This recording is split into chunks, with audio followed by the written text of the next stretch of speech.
اب اس شعر میں شاعر کہتا ہے کہ عشق سے راہ و رسم بڑھانے کے بعد اس کے طور طریقوں سے یہ معلوم ہوا کہ وہ راہ عشق پر چلنے کے لیے عشق رہنما نہیں ہو سکتی۔ یہاں تو جذبہ بے اختیار سے کام بنتا ہے، عقل کو برباد کرے گا۔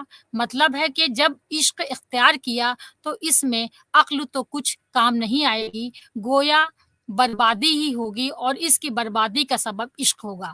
تو اس لیے عشق میں بربادی بھی ملتی ہے، لیکن عشق کے بغیر زندگی بھی بیکار ہے۔ سراج کے یہاں عشق ہی عشق نظر آتا ہے، جدھر بھی دیکھو عشق نظر آتا ہے، اور اس شعر میں بھی انہوں نے عشق کی کیفیات کا ذکر ذکر بہت ہی خوبصورتی انداز میں کیا ہے، اور ان کے تمام شعر ہیں، پورا دیوان جو ہے عشق مجازی اور عشق حقیقی سے بھرا ہوا ہے، اور ان کے دیوان میں بے شمار عشق کے جذبات اور تاثرات ملتے ہیں۔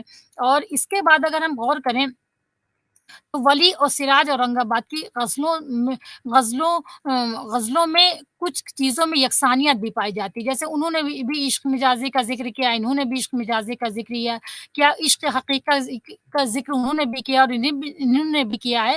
اور اگر دیکھا جائے تو سراج اورنگ آبادی اور کیا کہتے ہیں ولی دکنی، یہ ان کا ایسا دور تھا کہ انہوں نے صنف غزل کو بہت ہی عروج بخشا ہے، اور غزل کا درخشاں دور بھی کہہ سکتے ہیں، کیونکہ غزل میں جو نئی نئی انہوں نے راہیں ہموار کی ہیں، غزل کو عام فہم سادہ زبان تک پہنچایا ہے، تو وہ انہی ولی دکنی اور سراج اورنگ آبادی کے دینے، کیونکہ اس سے پہلے جو غزل تھی وہ فارسی شاعری میں زیادہ کی جاتی تھی، اور انہوں نے اس کو سادہ اور عام فہم زبان دی ہے، جس سے یہ عام و خاص دونوں میں یہ مقبول ہو گئی۔ اب اس کے بعد اگر غزل پہ سب سے زیادہ کسی نے غزل کے پہلو کو درخشاں کیا ہے یا غزل کو کافی مقبولیت بخشی ہے، تو اس میں سب سے پہلے اس کے بعد جو ہے میر تقی میر کا نام آتا ہے۔ اور میر تقی میر نے غزل پہ کافی محنت کی، اور بہترین ان کی غزلیں موجود ہیں۔ 1750 کے بعد یہ قابل ذکر ہیں، لیکن درد سودا اور میر اپنی الگ الگ اہمیت رکھتے ہیں۔ خواجہ میر درد صوفی شاعر تھے، نظام الدین اولیاء پر کے گدے نشین تھے یہ مزار پہ، اور یہ پشتوں سے ان کے چلا آ رہا تھا کہ ان کے دادا پردادا سب وہاں کے گدی نشین تھے، اور ان کی پوری زندگی صوفیانہ شاعری میں گزر گئی، اور یہ خود بھی صوفی تھے۔ ان کے یہاں جو مزار تھا وہاں پہ پابندی سے مشاعرے بھی ہوتے تھے، اور اس مشاعرے میں زیادہ تر میر تقی میر اور سادہ شریک ہوتے تھے، اس لیے ان تینوں میں کافی تعلقات بہتر تھے، اور ایک طرح سے ہم یہ کہیں گے کہ اچھی دوستی بھی تھی۔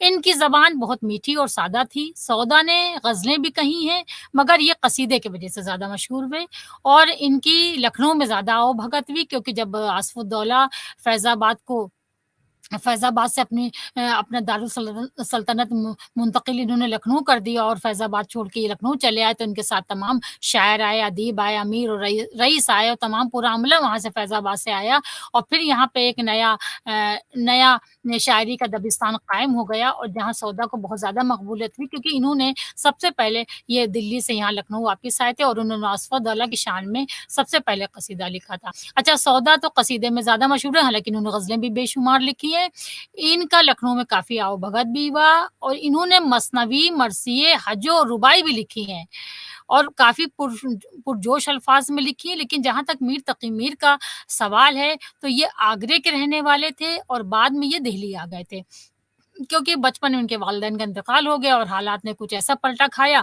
کہ ان کو مجبوراً دہلی آنا پڑا۔ یہاں کے سیاسی، معاشی اور معاشرتی بحران نے میر کے غم کو دوبالا کر دیا، کیونکہ ایک تو میر اپنی ذاتی زندگی سے بہت پریشان تھے، اور جب یہ دہلی آئے ہیں تو دہلی میں جو ایک بحرانے کا ماحول تھا، دہلی کی تباہی تھی، دہلی کی صورتحال بہت خراب ہو چکی تھی، اس میں ان کی زندگی کافی دشوار ہو گئی تھی۔ تو دہلی کے حالات کی وجہ سے پھر ان کو لکھنؤ بھی آنا پڑا، کیونکہ جب سب سے پہلے سودا آ گئے، پھر سودا نے ان کو غزلوں کے علاوہ قصیدے، مثنوی، رباعیات بھی کہی ہیں، لیکن یہ اپنی غزلوں کی وجہ سے زیادہ مشہور ہوئے۔ اور دہلی کے میر سوز بھی اچھے شاعر تھے، جو آصف الدولہ کے دور میں لکھنؤ چلے آئے تھے۔ تاباں، فغاں، مضمون اور میر زاہد بھی دہلی سے ہی لکھنؤ آ گئے تھے، لیکن ہم یہاں پر میر کے بارے میں تھوڑی تفصیلی گفتگو کریں گے۔ میر تقی میر 1722 میں آگرہ میں پیدا ہوئے، جس کو زمانے میں اکبر آباد کے نام سے بھی جانتے تھے، اور 1810 میں لکھنؤ میں ان کا انتقال ہوا۔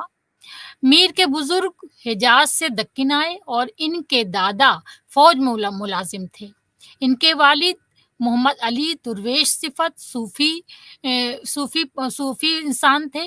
میر نے اپنی خود نوشت ذکر میر میں اپنے والد کے بارے میں لکھا ہے کہ وہ ایک صالح عاشق پیشہ تھے، گرم دل کے مالک تھے، شب زندہ دار اور روز حیران کار تھے۔ یعنی میر کی ذہنی نشو و نما اور تربیت ان کے خاندانی پس منظر کی رہن منت تھی۔ ان کے والد ان سے کہا کرتے تھے، اے بیٹے عشق اختیار کرو، کیونکہ عشق کے بغیر زندگی وبال ہے۔ دنیا میں جو کچھ ہے عشق کا مظہر ہے۔ بدقسمتی سے 11 سال کی عمر میں والد کا سایہ ان کے سر سے اٹھ گیا، اور والد کے انتقال کے بعد ان کے چچا اور سوتیلے ماموں خان آرزو نے ان کی تربیت کی۔ اب دیکھیے، اگر ہم یہ غور کریں تو میر کی زندگی اور غالب کی زندگی کافی کچھ حالات ان کے ملتے جلتے ہیں، لیکن ماموں کے رویے نے ماموں کے رویے سے میر تقی میر زیادہ خوش نہیں تھے، اس لیے ان کے حالات پر کیونکہ ان کا دل ایک احساس، ان کے دل میں ہر چیز کا احساس ہوتا تھا، اور اس لیے یہ وہاں کے ماحول سے پرسکون نہیں تھے، اور ان کو اس وقت یہ خود لکھتے ہیں کہ بے دماغی، بے قراری، بے کسی، بے طاقتی، کیا جیے وہ رگ و جن کی جی کو یہ اکثر رہیں، یا صحبت کسو سے رکھنے کا اس کو نہ تھا دماغ، تھا میر بے دماغ کو بھی کیا ملال تھا۔ میر 17 سال کی عمر میں دہلی چلے آئے، مطلب اکبر آباد سے دہلی چلے آئے، اور ان کی زندگی کا زیادہ تر وقت یہیں گزرا۔ یہاں کی سیاسی اور تہذیبی زندگی کا شیرازہ ایک بکھر چکا تھا، اور یہاں کے لوگوں کی زندگی دہلی کے حالات سے مجبور ہو کر کے میر لکھنؤ چلے آئے، اور لکھنؤ میں آصف الدولہ کی حکومت تھی، اور انہوں نے میر کا بہت خیر مقدم کیا اور ان کا وظیفہ بھی مقرر کر دیا۔ لیکن اب وہ غم حیات سے بجھ چکے تھے۔ میر تقی میر نے جب لکھنؤ کا سفر کرنے کا ارادہ کیا تھا دہلی سے، تو ان کے ساتھ بہت سے مسائل تھے۔ ان تمام مسائل کا ذکر انہوں نے اپنی تصنیف جو ذکر میر ہے اس میں انہوں نے کیا ہے۔ میر کو لکھنؤ میں کچھ آسودگی تو ملی، لیکن ایک بار نواب آصف الدولہ جب شکار کے لیے گئے تو میر صاحب کو بھی اپنے ساتھ لے گئے تھے۔ اس کی یاد میں میر نے شکار نامہ موضوع پر پوری کتاب لکھی۔ دوسری دفعہ نواب آصف الدولہ جب کوہ شمال کے دامن تک گئے تو میر نے دوسرا شکار نامہ لکھا اور ان کے حضور میں پیش کیا۔ اس شکار نامے کی 2 غزلوں پر آصف الدولہ نے ان کی بہت تعریف بھی کی تھی اور کافی ان کی ہمت افزائی بھی کی تھی۔ اب ہم دیکھیں کہ اگر ہم میر کے حالات زندگی پڑھنے کے بعد اگر ہم غور و فکر کرتے ہیں تو ہم دیکھتے ہیں کہ شروع سے ہی یہ بہت خوددار تھے اور حساس طبیعت کے مالک تھے۔ وہ کسی بھی رئیس یا امیر کے پاس حاضری نہیں دینے جاتے تھے، کیونکہ ان کی طبیعت میں ایسا تھا ہی نہیں۔ پوری زندگی ان کی آزمائشوں میں گزری، مگر پھر بھی وہ کبھی بھی ان مشکلات سے اس حد تک متاثر نہ ہوئے کہ ان کی اعلیٰ ظرفی پر حرف آ سکے۔ بعض ناقدین ان کو تنگ مزاج نہ جانے کس بنا پر کہتے ہیں، جبکہ اس کی مثال کہیں نہیں ملتی کہ یہ تنگ مزاج بالکل نہیں تھے، بہت فراغ دل تھے۔ میر نے اپنے غموں کی تشریح ان الفاظ میں کی ہے: حالت تو یہ ہے مجھ کو غموں سے نہیں فراغ، دل سوزش درونی سے چلتا جو چراغ، سینہ تمام چاک ہے سارا جگر ہے داغ، ہے نام مجلسوں میں میرا میر بے دماغ۔ اب ظاہر ہے جب پوری زندگی ان کی قسمہ پرسی گزری، ذہنی طور پہ بہت زیادہ پریشان تھے، تو اب ظاہر ہے ہر وقت خوش رہتے نہیں تھے، پریشان رہتے تھے۔ اور ان کو کچھ لوگ کہ میر تقی میر کی ابتدائی زندگی یتیمی، بے کسی اور ناداری میں گزری۔ ان کے سوتیلے بھائیوں نے بھی ان کو بہت پریشان کیا، غالب کے بھی سوتیلے بھائیوں نے بہت پریشان کیا، اسی لیے تو یہ وہاں سے چلے آئے تھے دلی۔ ان حالات میں یہ روزگار کی تلاش میں انہیں مختلف شہروں کا بھی چکر لگانا پڑا، اور مختلف شہروں کے مسافرت میں جو تکالیف ہوتی ہیں ان کا بھی سامنا کرنا پڑا۔ تنگ دستی بھی انہیں زندگی کا حصہ بنی رہی، ہمیشہ تنگ دست رہے، اور ان کے جو معاصرین تھے، ان کے جو ساتھ کے لوگ تھے، ان کی حالات کو نہیں سمجھتے تھے، بلکہ ان کو تنقید کا نشانہ بنا دیتے تھے۔ اپنوں نے ستایا، دوسروں نے بھی انہیں ستایا، تکلیف پہنچائی، عشق میں ناکام ہوئے، اور خودداری کی وجہ سے دہلی میں کبھی کسی امیر کے آگے انہوں نے ہاتھ نہیں پھیلایا۔ لکھنؤ میں انہیں تھوڑا سا آرام و سکون ضرور ملا تھا، مگر تب وہ عمر کے آخری پڑاؤ میں تھے۔ عمر کے آخری ایام میں مختلف بیماریوں میں بھی یہ مبتلا ہو گئے، مگر آخری وقت تک ان کی خودداری، اعلیٰ ظرفی اور خود اعتمادی میں لغزش نہیں آئی، یعنی کبھی یہ کسی کے آگے جھکے نہیں۔ انہوں نے اپنے ایمان کو کبھی ڈگمگانے نہیں دیا۔ میر کی ثابت قدمی میں استحکام تھا، جس کی وجہ سے وہ بڑوں سے بھی محروم نہ ہوتے تھے، یعنی چاہے ان کے لباس جیسا بھی ہو، ان کے پاس کھانے کو ہو چاہے نہ ہو، پریشانیاں ان کی جیب میں پیسے ہوں چاہے نہ ہوں، لیکن وہ کبھی کسی کے آرام آسائش سے محروم نہیں ہوئے کہ ارے اس کے پاس ہے میرے پاس نہیں ہے۔ وہ اپنے میں ہی مگن رہتے تھے، اور امیروں میں یہ ہر وقت حاضر نہیں ہوتے تھے۔ اگر یہ تمام غم ان کی زندگی کا حصہ نہ ہوتے تو شاید ان کی شاعری میں اتنی دلکشی، معنویت اور اثر پذیری نہ ہوتی، اور نہ ہی ان کے عشق کے درد کا احساس دوسروں کو ہو پاتا۔ یہی تمام وجہ تھیں کہ جن کی وجہ سے ان کی شاعری میں زندگی اور حیات انسانی کی مکمل تصویر نظر آتی ہے، اور انہی موضوعات کو خوبصورت منظر کشی اور عام فہم انداز نے انہیں اردو شاعری میں وہ مقام عطا کیا جو کسی اور کو بھی میسر نہ ہوا۔ یہی وجہ ہے کہ ان کو خدائے سخن کہا جاتا ہے، اور ان کو اشعار میں میر کی زندگی مصیبت اور درد غم سے کی عبارت تھی۔ انہوں نے اپنی زندگی میں مختلف اتار چڑھاؤ دیکھے، اور ان تمام تجربات کا نچوڑ ان کی شاعری میں موجود ہے۔ وہ شاعری میں زندگی کی عکاس کے قائل ہیں، اور ان کی شاعری اردو ادب کے سرمائے میں ایک روشن باب ہے۔ میر تقی میر کو آج تک اردو شاعری کی تاریخ میں ایک عظیم شاعر تسلیم کیا جاتا ہے۔ میر کی شاعری کے اہم خصوصیات ہیں، ان کے اہم اشعار جو ہیں وہ سیدھے سادے الفاظ میں ہیں، زندگی کے اتار چڑھاؤ کو انہوں نے پیش کیا ہے، زبان عام بول چال کی استعمال کی ہے،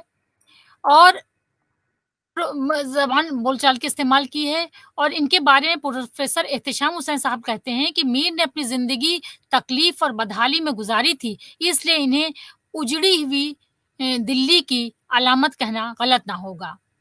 احتشام حسین صاحب کی عبارت سے اندازہ ہوتا ہے کہ میر ایک قناعت پسند اور متحمل مزاج شاعر تھے۔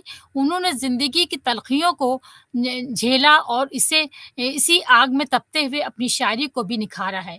انہوں نے کسی کے سامنے کبھی ہاتھ نہیں پھیلایا، حالانکہ تنگ حالی نے انہیں ہمیشہ چاروں طرف سے گھیر رکھا تھا۔ یہی وجہ ہے کہ ان کی شاعری میں آپ بیتی جگ بیتی بن گئی ہے۔ ان کے مشہور شعر ہیں: ابتدائے عشق خیر ہوتا ہے کیا، آگے آگے دیکھیے ہوتا ہے کیا، یا ہستی اپنی حباب کی سی ہے، یہ نمائش سراب کی سی ہے۔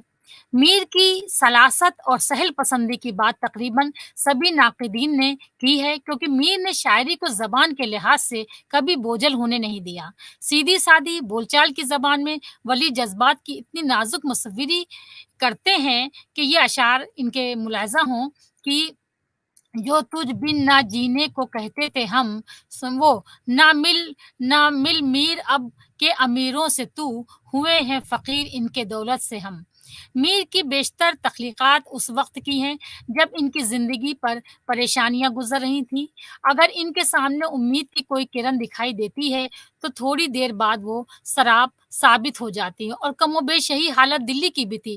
مغلیہ سلطنت کا زوال تھا، مغلوں کی حیثیت عام آدمی کی سی ہو گئی تھی۔ شاعر جن حالات سے دوچار ہوتا ہے اس کا عکس اس کے دل پر نظر آتا ہے، اور یہی عکس اس کی شاعری میں بھی نظر آتا ہے، جو ان کی زندگی میں پیش آئے ہیں اور جن سے ان کا واسطہ رہا ہے۔ کہیں کہیں تو میر صاحب صاف طور پہ دہلی پر ماتم کرتے نظر آتے ہیں، مگر زیادہ تر انہوں نے اس ماحول کی عکاسی کی ہے جو سماجی انحطاط سے پیدا ہوئی ہے۔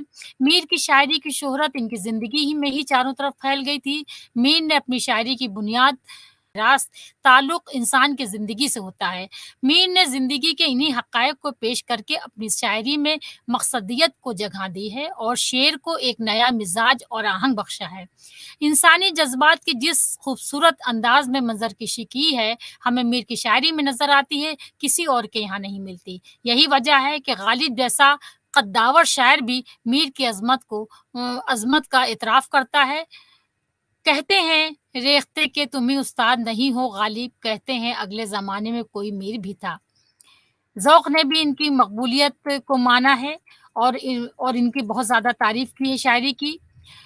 میر تقی میر دراصل جذبات کے شاعر ہیں۔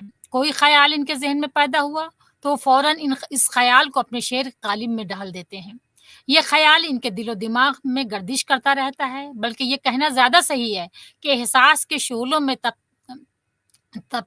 تبتا رہتا ہے، تب جا کے شعر کی شکل اختیار کرتا ہے۔ جیسے موت کے فلسفے کو بہت سے شعراء نے پیش کیا ہے، مگر جب میر نے موت کی حقیقت کو پیش کیا تو وہ کہتے ہیں مرگ ایک ماندگی کا وقفہ ہے، یعنی آگے چلیں گے دم لے کر۔